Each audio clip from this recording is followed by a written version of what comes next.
과정 중에 있는 인생이라는 제목으로 하나님 말씀 함께 나누고자 합니다. 여러분, 오늘 교회에 오실 때에 굉장히 중요한 부분은 아니겠지만 우리 모두 같은 주제로 짧은 시간이지만 고민하셨던 내용이 있습니다. 무엇일까요? 우리 모두 여기에 빠짐없이 다 해당되는 고민, 무엇이냐면 무슨 옷을 입고 교회를 갈까? 그렇지요? 고민 없이 오신 분은 아무도 없으실 거예요. 여러분, 과거의 옷은요, 이제 과거 시대에는 그 사람의 위치, 신분을 나타내는 그러한 어떤 기능을 담당했습니다. 예를 들어서 왕이 입고 있는 용포, 이 옷을 입고 있는 사람이 왕이지 않습니까? 그러니까 왕만이 그 옷을 입을 수 있기에 그의 신분과 직위를 이제 나타낼 수 있었던 것이에요. 갑옷을 입은 자, 그는 장군이었고, 이제 이렇게 복식이 그 사람의 신분과 위치를 나타냈던 그런 계급 사회의 시대가 있었습니다. 오늘날 우리는 그런 계급 사회를 살아가고 있지는 않지만 또 다른 의미에서 계급 사회와 비슷한 그런 옷의 기능을 가지고 있는데 무엇이냐면, 예를 들어서 이렇습니다. 성공한 나의 삶을 잘 상징적으로 나타내 보이는 것 중에 하나가 무엇이냐? 옷이에요. 그냥 옷도 아니고 명품 옷을 입고 있으면 저 사람 성공했구나, 저 사람 잘 사는구나, 이런 것들을 우리가 좀 떠올려 볼 수 있지 않습니까? 그렇기에 명품 브랜드에 대해서 많은 분들이 관심을 가지고, 그리고 또 나도 하나쯤 그런 옷이, 그런 가방이, 그런 구두가 있었으면 그런 생각을 하시지 않을까 싶습니다. 저는 명품 브랜드 잘 몰라요. 그래서 어떻게 읽어야 될지도 잘 몰라서 진짜 솔직한, 진짜 거짓말 없이 솔직히 고백하는 건데, 샤넬이라 못 읽고 채널이라 읽었었습니다. 옛날에는요. 근데 이제 연애를 하고 이렇게 보니까 좀 알아야 되겠더라고요. 그래서 이제 이렇게 저렇게 뭐 가지고 있는 건 없지만 로고들 보고 브랜드를 보면은 저게 좋은 거구나 정도는 구별할 정도가 되었는데, 많은 사람들이 왜 명품 브랜드를 그렇게 선호합니까? 무언가 자신을 나타내 보이는 어떤 수단과 도구잖아요. 그러니까 자신이 이렇게 성공한 삶을, 안정적인 삶을 살아가고 있다는 것을 보여주는 하나의 창문, 통로가 아닐까 싶어 그렇게 명품 브랜드에 대해서 선호하지 않는가 생각이 듭니다. 제가 옷에 대해 말씀드리는 이유는요, 성경에도 보시면 이렇게 좋은 옷, 남들이 부러워하는 옷, 이것에 대한 어떤 이야기들이 있는데, 오늘 말씀이 그 성경에 나오는 좋은 옷에 대한 대표적인 한 가지 예문이 아닐까 생각이 듭니다. 오늘 말씀의 주인공 누구입니까? 요셉이죠. 요셉. 여러 가지들이 생각이 나시겠지만 요셉하면 생각나는 것 중에 하나가 바로 채색옷이에요. 알록달록 채색옷. 오늘은 이 채색옷을 시작으로 기구한 삶을 살았던 요셉의 삶에 대해서 함께 살펴볼 것입니다. 요셉은 창세기에 나오는 네 번째 족장입니다. 11개의 족보 중에 특별히 그 중에 네 번째 족장으로서 위치를 하고 있습니다.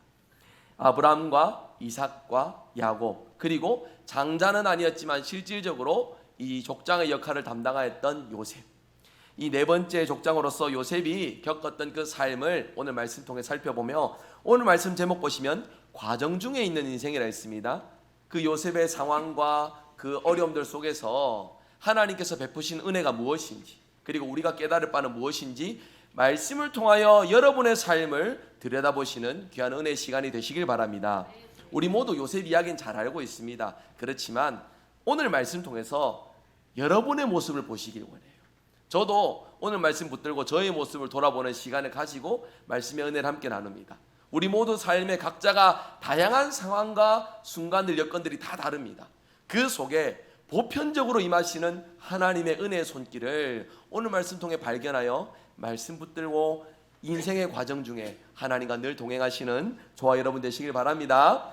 말씀을 통해 세 가지 질문으로 말씀의 의미를 살펴보기를 원합니다. 먼저 첫 번째입니다. 본문에서 일어나고 있는 사건이 무엇인지 살펴봅시다. 오늘 본문은 아버지의 그 편애가 온전히 한 아들에게만 주어져 가고 있는 그 상황을 우리에게 보여주고 있습니다. 읽으셨던 말씀 중에 3절 말씀요. 3절 말씀 우리 한번 다시 읽어볼까요? 3절 함께 읽겠습니다. 요셉은 노년에 얻은 아들이므로 이스라엘이 여러 아들들보다 그를 더 사랑하므로 그를 위하여 채색옷을 지었더니. 여러분, 요셉 입장에서야 그저 좋기만 한 일이겠지요. 아버지가 특별히 사랑해주고 아껴주고 그리고 정말 귀한 채색옷까지 지어서 주니까 그 관심과 사랑, 그가 받는 그 따스함이 얼마나 귀했을까요?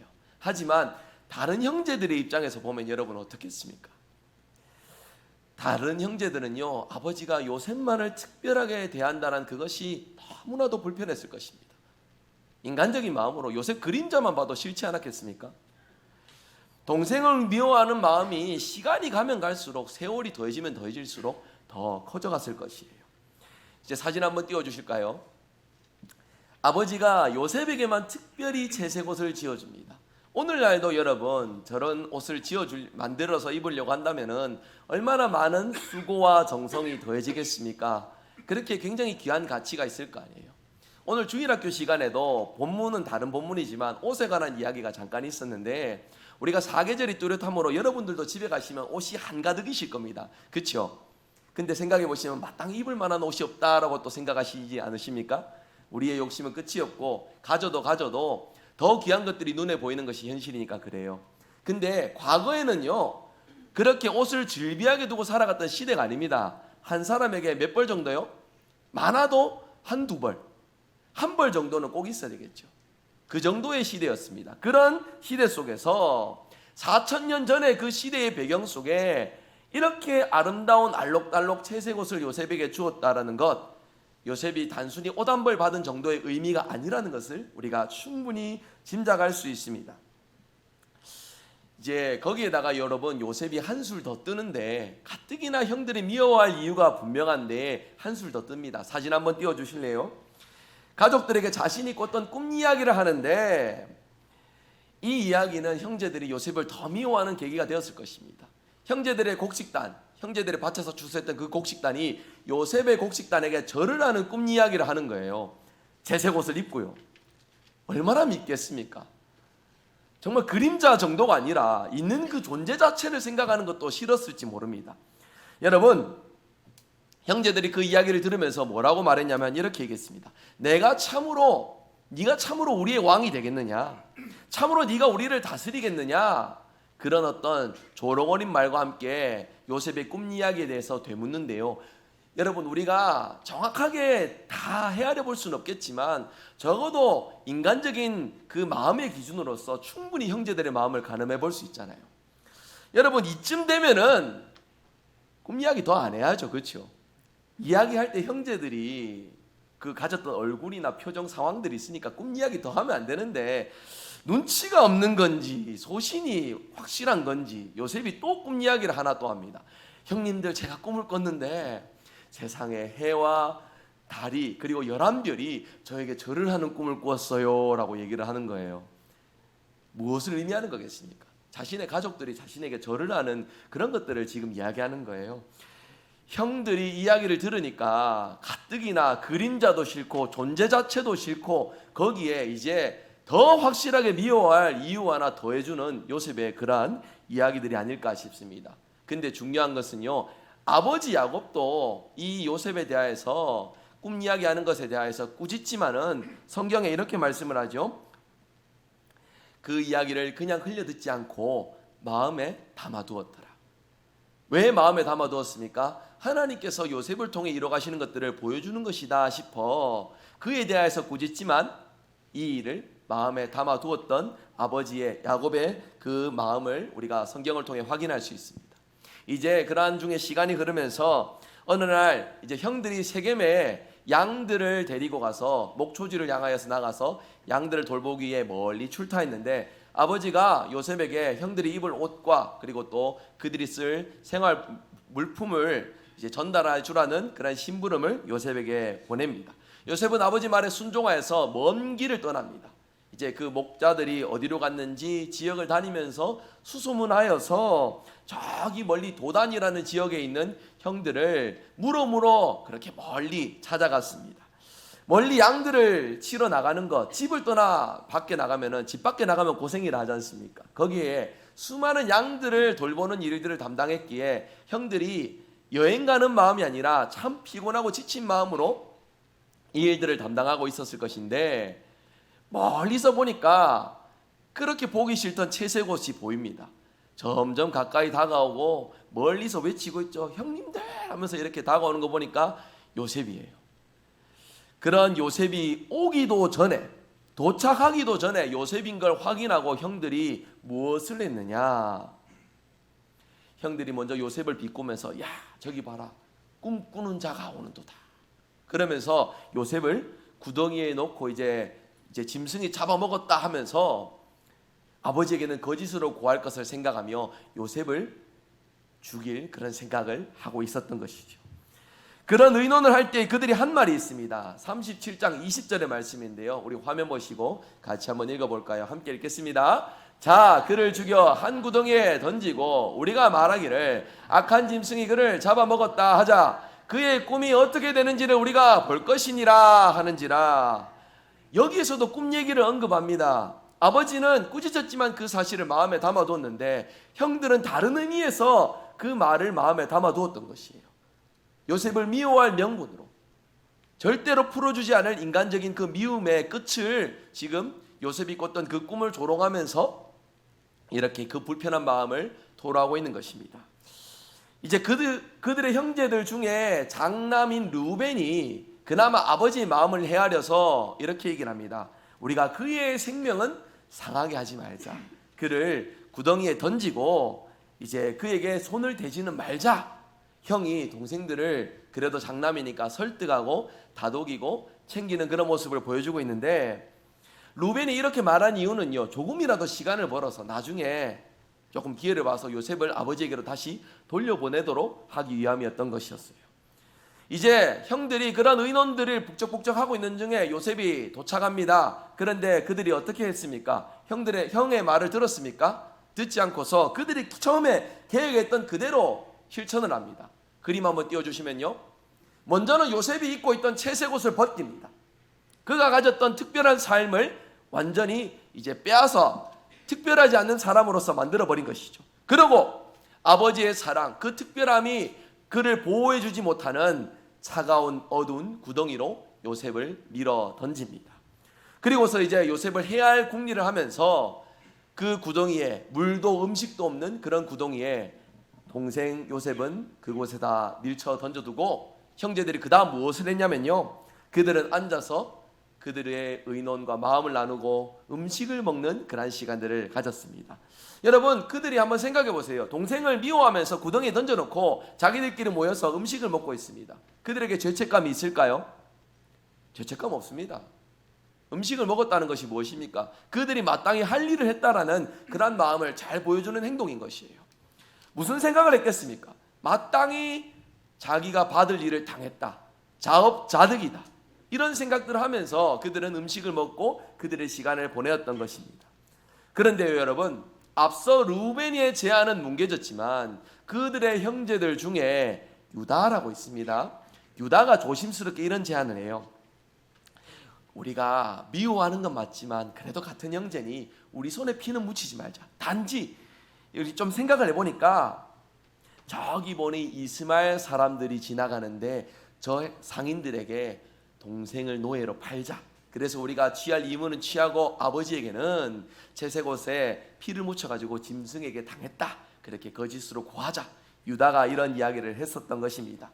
여러분 잘 보시면요, 이 부분의 성경을 잘 보시면은 형제들이요, 르우벤의 말은요, 장남 르우벤의 말은 듣는 둥 마는 둥 하고 있습니다. 근데 그들의 형제 중에 유다의 말에는 그 형제들이 고민할 것도 없이 즉각적으로 반응해서 이 일을 결행하는 모습을 보여주고 있어요. 그래서 성경학자들은 바로 이 사건을 근거로 하여서 형제들 중에 장자권이 유다에게로 넘어갔다라고 그렇게 이제 해석하는 견해가 이제 힘을 얻고 있습니다. 이에 대해서는 제가 기회가 될 때 한 번 더 말씀을 드리도록 하겠고요. 그래서 이제 이 형들은 그 이스마엘 족속 사람들에게 자신의 형제 요셉을 팔고 요셉은 애굽으로 노예로 끌려가게 되었습니다. 아버지의 사랑을 한 몸에 받았던 너무나도 따스했던 삶은 더 이상 그에게 없습니다. 그가 꿨던 꿈을 통하여 하나님께서 나에게 어떤 일들을 펼쳐가실지, 나를 통해 어떤 계획을 이루실지 기대가 많았을 것인데 그러한 기대를 조금도 떠올릴 수 없는 극한의 환경에 놓이게 되었습니다. 그가 사랑받고 안정적으로 삶을 살았던 그 상징인 채색옷은 더 이상 요셉과 함께하지 않습니다. 누구도 그를 도와줄 사람이 한 사람도 없습니다. 차가운 그리고 절망 가운데 있는 그 운명의 상황에 놓여지게 된 것입니다. 여러분, 오늘 말씀 이제 두 번째 질문으로 넘어갑니다. 두 번째 질문은요, 오늘 본문을 기록하고 있는 목적이 무엇인지를 우리가 분명히 헤아려 봅시다.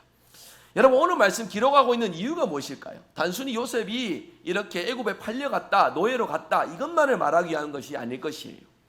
여러분, 하나님은 이 말씀, 요셉의 사건을 통해 고난이라는 과정을 통해 하나님의 역사를 이루어 가신다라는 것을 요셉의 삶을 통해 우리에게 말씀하고 계십니다. 사람들은 가끔 질문을 합니다.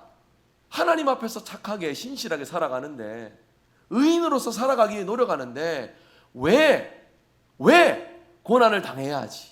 왜 내게 이런 어려움들이 닥쳐오지? 이런 생각들을 하게 되어요.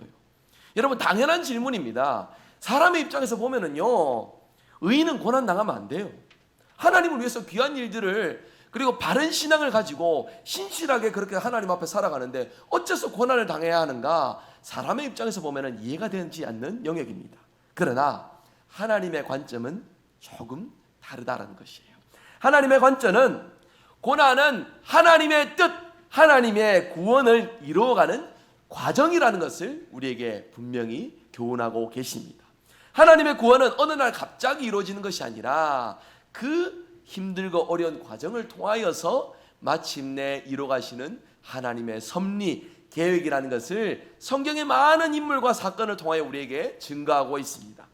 예를 들면 여러분, 이스라엘 백성들요, 지금도 여러분 이제 우리가 이집트를 시작으로 해서 이스라엘로 가는 그 이제 성경에 있는 지리답사, 이제 뭐 흔히 성지순례라고 이렇게 표현하는 그 여행들을 우리가 떠나가고 하시면은요, 이집트에서 출발해서 이스라엘까지 갈 때에 그렇게 걸어서 간다 할지라도 40년이란 세월 동안 걸어가야 될 거리는 아닙니다. 하지만 이스라엘 백성들이 출애굽 이후로 하나님이 약속하신 땅 가나안 땅에 40년의 여정 동안 그 광야길을 헤매면서 도착했지 않습니까? 그 길을 헤맸던 이유가 무엇입니까? 하나님의 사람으로, 하나님 앞에 예배하는 예배자들로 훈련하기 위하여 그 세월들을 허락하셨던 것이죠. 이 40년의 기간, 이 과정을 통하여서 이스라엘 백성들은 마침내 그들의 완악함을 내려놓고 하나님을 더욱 간절하게 붙드는 신실한 예배자로 거듭날 수 있었던 것입니다. 여러분, 성도를 향한 하나님의 계획, 성도를 향한 하나님의 구원 역시 마찬가지입니다. 예수님 믿고 천국에 가고 우리의 삶에 언제나 감사와 기쁨이 가득하면 좋겠지만, 여러분, 우리가 분명히 기억할 것은 이 땅에서 살아가는 우리의 삶은 하나님 나라로 나아가는 과정입니다. 이곳에서 누리는 것이 우리의 전부가 아니라는 것이에요.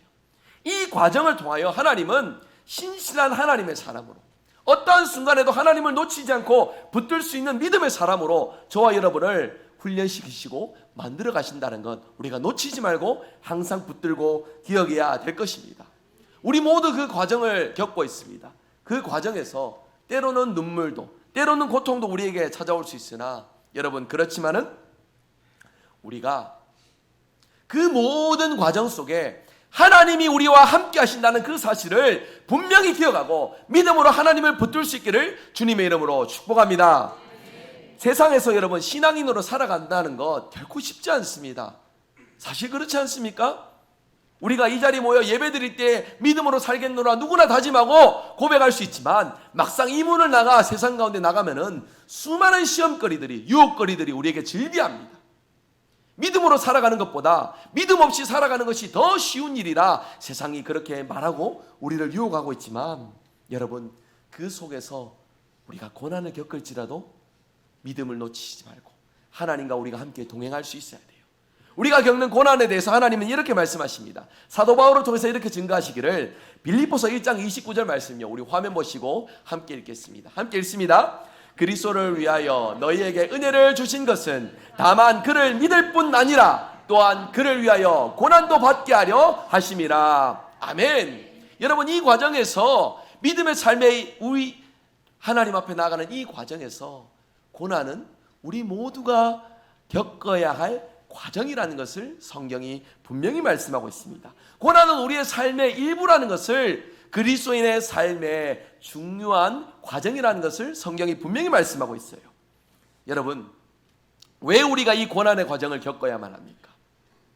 그것은 세상이 하나님의 뜻이 이루어지지 않기를 바라기 때문에 고난의 상황과 여건들을 만들어가기 때문인 것이에요. 그 고난이 우리에게 주어진 이유는요, 우리가 하나님 뜻대로 살아가고자 노력하고 믿음으로 결단하는 그 믿음, 그 마음을 꺾기 위하여, 하나님의 뜻이 나타나지 않게 하기 위하여 세상의 유혹과 시험으로 우리에게 도전한다는 것을 우리가 분명히 기억해야 됩니다. 그렇기에 고난은 우리 모두에게 찾아오는 일입니다. 우리 모두가 겪어야 될 과정인 것입니다.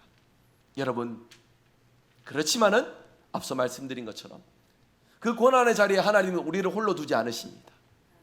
우리가 필요한 그 순간에 원하는 그 방식으로 하나님께서 도움을 주실 수도 있으나, 간절한 기도의 부르짖음에 외면하신다 느끼는 그 순간이 있을지도 모릅니다. 그렇지만 그 과정 끝에 가장 선한 길로, 가장 좋은 길로 인도하시는 하나님임을 우리가 믿고 의지할 수 있기를 주님의 이름으로 축복합니다. 마침내 그 과정을 거쳐갔을 때 우리가 고백하지 않습니까? 모든 것이 하나님의 인도하심이었습니다. 하나님의 이끄심이었습니다. 하나님의 계획이었습니다. 이를 알게 하신 하나님 찬양합니다. 감사합니다. 이런 고백이 우리 삶의 입술에, 마음의 고백에 항상 가득할 수 있기를 바랍니다. 여러분 삶에 고난이 있으십니까? 고난이 찾아온다면은 우리가 분명히 기억합시다. 원치는 않지만은 사탄이 자꾸 방해하는 것 같다, 사탄이 나를 도전하는 것 같다, 이렇게 얘기시고, 여러분 삶에 찾아오는 그 고난은요, 여러분이 옳은 길로 가고 있다라는 가장 확실한 증거이심을 여러분 항상 기억하시길 바랍니다. 그래서 고난 가운데 마음이 상할 수도 있고 낙심되고 괴로울 수도 있어요. 그렇지만 그 고난의 순간에도 옳은 길로 가고 있다는 그 믿음에 하나님을 붙드실 수 있기를 간절히 소망합니다. 이제 오늘 말씀 세 번째 질문입니다. 오늘 본문을 통해서 우리가 실천할 수 있는 것은 무엇입니까? 무엇일까요? 우리가 무엇을 실천할 수 있을까요? 여러분, 하나님의 말씀이 우리의 삶을 이끌도록 하자는 것, 우리가 실천할 제목은 분명합니다. 한번 따라서 해봅시다. 말씀이 우리의 삶을 인도하소서. 이런 믿음과 고백으로 저와 여러분 함께 살아갈 수 있기를 원해요. 여러분, 말씀이 이끄는 삶이 무엇인지 이해하기 위하여서 부끄럽지만 저의 삶의 고백을 잠깐 들려드리고 싶습니다. 여러분, 제가 작년에 여러분 처음 만났던 날이 10월 30일 주일, 이제 1년이 다 되어 가네요. 그때 여러분을 처음 만났는데 저는 그때 여러분 처음 봤을 때 생생하게 기억하고 있습니다. 여러 면에서 기억에 남는 날입니다. 세상적으로는 그날 새벽에 우리 모두 가슴을 아프게 하는 이태원 참사가 있었습니다. 기억하신지 모르겠어요. 저 개인적으로는 왜 그날을 생생하게 기억하느냐? 여러분을 처음 만났으니까요. 이 자리에서 정확히 이 위치에서 여러분을 처음 봤기에 지금도 그때의 기억과 그때의 어떤 마음들이 생생히 떠오릅니다. 사실 그날 우리 대구 성일교회 와서 이 강단에서 말씀 전하기까지 작년에 저의 인생의 그 과정이 참 쉽지 않았음을 좀 생각을 해보았는데요. 작년의 시간은 여러분 저에게 참으로 힘들고 어려웠던 시간입니다. 여러분, 사람이 제일 힘들 때가 언제냐, 제일 괴로울 때가 언제냐, 각자 다 기준이 다를 것이에요. 생각들이 다 다르겠지요. 그런데 저에게는요, 여러분 인생의 이런 부분이 참 중요합니다. 무언가 열심히 노력하면 나아질 수 있다라는 희망. 내가 지금은 많이 부족하지만, 내가 지금은 어설프지만, 내가 지금은 가진 것도 없고 할 수 있는 것들도 적지만 열심히 노력하면 어제보다는 오늘보다는 내일이 나아질 수 있다는 희망, 저에게는 인생에 있어서 그러한 희망이 굉장히 중요한 가치이고 제 삶의 중요한 비중을 차지하고 있습니다. 그런데 여러분,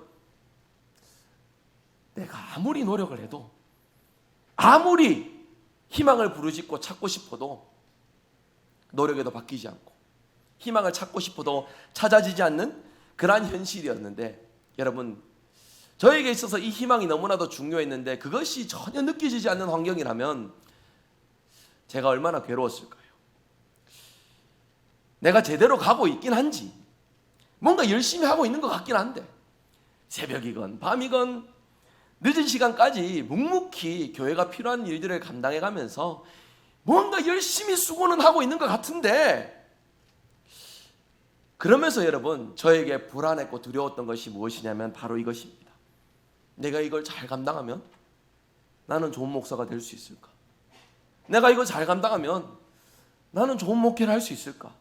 거기에 대한 희망이, 거기에 대한 길이 제가 보이질 않았어요. 토요일이 되면은 막 이렇게 심장이 두근두근하는 그게 느껴졌었어요. 무엇이냐면 그 토요일 하루 다 지나고 하루를 마감하는 시간이 새벽 2시입니다. 그리고 새벽 4시 반에 하루를 시작을 해요. 그렇게 주일 하루를 가열차게 보냅니다. 가급적 주일에 점심을 먹는 날이 거의 없었습니다. 걸어 다닐 시간도 없어요. 뛰어다녔습니다. 그렇게 주일을 열심히 뭔가 수고를 하는데, 뭔가 내가 이 길을 잘 가면은 좋은 목사가 되겠구나, 좋은 목회를 하겠구나, 그런 희망이 저에게 없는 것이에요. 여러분, 이것은요, 내가 밥 먹을 돈이 없고 누워 잘 곳이 없고 이런 삶의 문제는 아니지 않습니까? 그렇지만 그런 것들도 중요한 의미이고, 이런 것들이 충족되지 않을 때 괴로운 마음이겠지만, 더 나아갈 곳이 보이지 않는다는 거, 희망이 없다라는 거, 때로는 밥 한 숟갈의 문제보다, 누워 잘 곳의 그 문제보다 더 큰 어려움이 되지 않을까요? 저에게는 작년이 바로 그런 시간이었습니다. 여러분, 몸 피곤한 거야 하루 푹 쉬면은 그래도 젊으니까 괜찮아지지 않습니까? 근데 마음이 참 힘든 거는요, 아무리 누워 있어도, 좋은 것을 먹어도, 좋은 것을 구경하고 좋은 사람들과 시간을 보내도 돌아서면은 계속 그 자리에 근심과 걱정, 괴로움으로 남아있더라고요. 그러한 때에 하나님의 은혜로 제가 여러분들을 만날 수 있었어요. 그래서 제가 얼마나 기뻤는지 모릅니다. 그래서 제가 더 많이 생생하게 기억에 남고, 이렇게 또 이거 진짜 안 해야 되는데 이렇게 또 울컥하고 있는 것 같습니다. 그것이 아니었다면은 제가 지금도 목회를 하고 있을까, 좀 그런 불안함이 한 번씩 좀 생깁니다. 왜냐하면 작년에 많이 두려웠어요. 뭐랄까, 저 하나 인생이 어떻게 되는 것이야 문제가 아니겠지만 우리 가족도 그렇고요. 뭐 여러 가지 의미들이 있지 않습니까? 거기에서 뭔가 길이 보이지 않는다는 것이 참으로 두려움과 괴로움의 순간이었음을 고백할 때에, 여러분, 그럼에도 고백할 수 있는 것은요, 내일 일이 어떻게 일어날지 한 치 앞도 모르지만 하나님께서 말씀을 통해서 저를 붙드시고 이끌어 가시는 것을 경험하는 순간이었다고, 이렇게 시간이 지나서 지금의 저의 삶을 돌이켜보고 지난 시간을 되돌아보니 이런 고백이 절로 쏟아지더라고요. 여러분, 어떠십니까? 인생 가운데 고난의 순간이 있을 때에, 고통의 그 괴로운 마음이 있을 때에 우리의 마음을 누군가 좀 알아줬으면, 하나님이 내 기도에 응답해 줬으면, 그래서 나의 이 삶의 문제를 빨리 해결해 주셨으면, 그런 마음 여러분 가져가실 거예요. 그렇지만 아무리 기도해도 응답이 오지 않는 그 순간 겪어보신 적 있으시죠? 어떤 마음이십니까? 괴롭고 고통스럽고 그 어려움 가운데 하나님은 어디 계시는지 원망의 마음이 샘솟을 것입니다. 사람은 누구나 다 그렇습니다. 성경에 있는 많은 의인이라고 불리는 인물들, 여러분, 그들이 의인이라고 불려지는 것으로 그들이 겪었던 고난의 순간, 고통의 순간에 기쁨과 즐거움으로 기꺼이 신실하게 다 묵묵히 잘 감내했다고 그렇게 생각하십니까? 저는 그렇게 생각하지 않습니다. 한번 생각해 보세요. 성경에 나오는 인물들이, 의인이라고 불리는 유명한 그 사람들이 그 고난을 마냥 기뻐하고 즐거워했는지 우리 삶을 두고 좀 묵상해 보았으면 좋겠어요. 그들도 우리와 동일한 사람입니다. 동일한 성정을 가지고 있는 이들이에요. 동일하게 깊은 좌절과 분노와 죄책감, 수치심, 괴로움들을 느꼈을 것입니다. 사랑하는 사람의 죽음으로 너무나도 힘들어했을 것이고요. 가정의 위기를 겪으면서 믿음을 검증하는 과정과 고난을 겪어야만 했습니다. 그러나 성경은 분명히 말씀합니다. 그러한 인물들이 그러한 과정에 놓여져 있을 때에 하나님께서 어떻게 그들을 도우셨는지, 하나님께서 어떻게 그들을 붙드셨는지 분명히 말씀하고 있습니다. 저는 오늘 말씀을 통하여 고난 앞에 한없이 연약한 우리지만은 우리를 향한 하나님만이 주실 수 있는 위로, 하나님만이 주실 수 있는 그 붙드심의 은혜를 함께 나누고 싶습니다. 여러분, 세상을 살아가면서 수시로 겪는 우리의 고난들 앞에 말씀을 통해 여러분을 돌보시고 위로하시는 하나님을 깊이 깨닫고 경험하며 말씀 붙들고 하나님과 함께 인생의 과정을 이겨나가시는 저와 여러분이 되시기를 바랍니다. 말씀 맺습니다. 우리는 믿음의 삶을 살아가기 위해 수고하고 노력하지만 우리 스스로 참 많이 연약함을 느낍니다. 이 땅에 살아간다는 것이요, 여러분, 그런 것 같아요. 우리가 갈 최종 목적지를 향해 나아가는 과정, 그러니까 이 땅이 우리가 누릴 최종 결과, 전부가 아니다라는 것을 성경은 우리에게 항상 기억할 것을 말씀하고 있는 것 같아요. 하나님께서는 고난이 나르는 도구를 통해서 하나님의 도구로 사용하시기에 합당한 그런 사람들로 저와 여러분을 만들어 가시기를 원하십니다. 그래서 성도가 살아가는 동안 만나는 그 고난들은요, 의미 없는 고난, 저주가 가득한 고난이 아니라는 것을 우리가 분명히 기억합시다. 우리가 겪는 고난은요, 하나님이 우리를 만들어 가시는 과정입니다. 그 과정 속에 우리에게 필요한 것은요, 한번 따라서 해주시겠습니까? 성도의 인내. 성도의 인내. 하나님의 말씀을 붙들고 그 고난의 과정 가운데 인내하며 하나님과 동행하는 것이 우리에게 너무나도 소중하다는 것을 항상 기억할 수 있길 바랍니다. 여러분, 말씀이 이끄는 삶이 되도록 고난의 상황이나 기쁨의 순간이나 언제나 하나님 앞에 여러분 삶을 내어드리시기를 바랍니다. 그럴 때에 그 과정을 통해 만지시고 간섭해 주시고 이끌어 가시는 하나님의 권능의 손길을 우리 모두 함께 경험할 수 있기를 원합니다. 저와 여러분 끝까지 인내함으로 결국에는 이 과정 속에 하나님의 인도하심으로 승리의 자리, 영광의 자리로 나아가시는 귀한 저와 여러분의 복된 삶이 되시기를 주 예수 그리스도의 이름으로 축복합니다. 아멘. 우리 말씀 기억하며 함께 찬양합시다. 나의 갈 길 다가도록 우리 주님 나를 인도하십니다. 고난의 순간에도 나를 결코 포기하지 않으시고 나를 인도하십니다. 찬양 기억하며 함께 찬송합시다.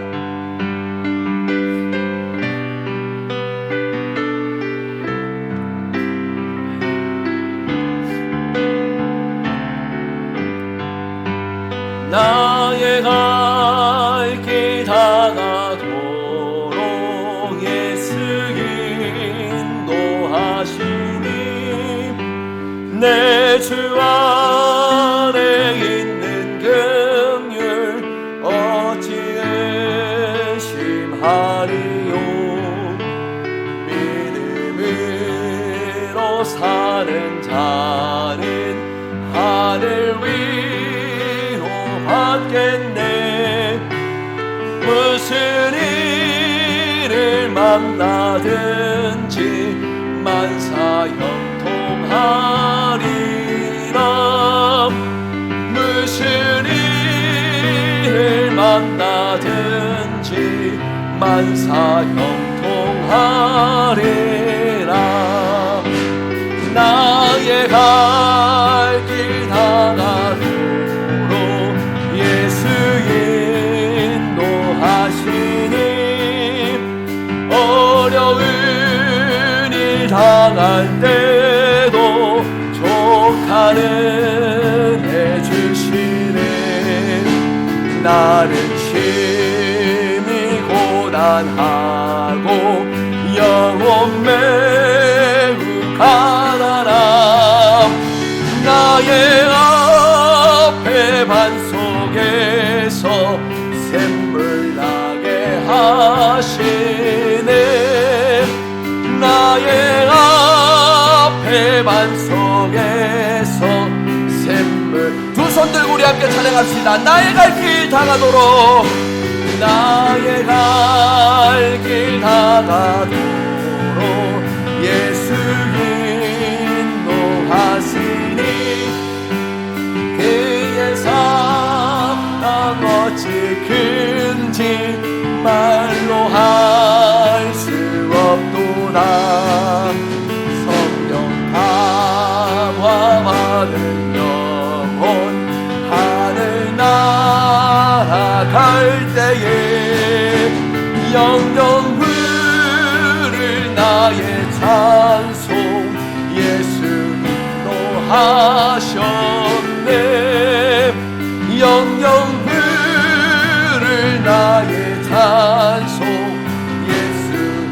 한 번 더 고백합니다. 나의 갈 길 다가도록, 나의 갈 길 다가도록 예수인 주님의 사랑 이루 말할 수 없음을 고백합니다. 그의 사랑 어찌 큰지 말로 할 수 없도다. 성령 감화 받은 영혼 하늘 날아갈 때에 영영 부를 나의 찬송 예수 인도하셨네. 영영 부를 나의 찬송 예수 인도하. 우리 말씀 기억하며 함께 합심하여 기도하기를 원합니다. 인생의 과정들 속에서 어려움을 겪을 수 있으나 낙심치 않고 하나님만을 붙드는 우리의 인생 되게 하여 주시옵소서. 과정 중인 인생길 여정 속에 최종 목적지 하나님 나라에 이르기까지 하나님의 말씀만이 우리의 발에 등불이고 길이 되게 하여 주시옵소서. 우리 말씀 붙들고 간절한 마음으로